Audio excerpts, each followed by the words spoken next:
భారతదేశ పౌరుడనైన నేను పౌరులు సమూహాలు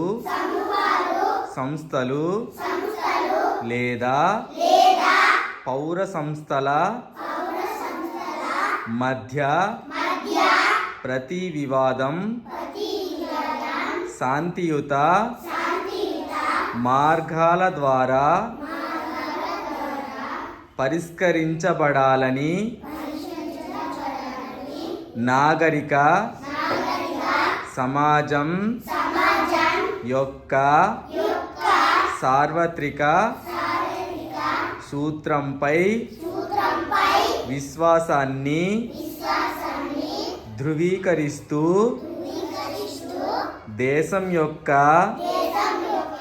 సమగ్రత మరియు ఐక్యతకు పెరుగుతున్న ప్రమాదం దృష్ట్యా భారతదేశంలో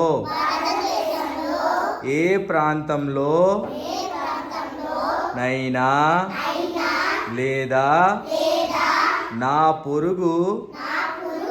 ప్రాంతంలో ఏదైనా వివాద విషయంలో శారీరక హింసను ఆశ్రయించనని నేను ప్రతిజ్ఞ చేస్తున్నాను.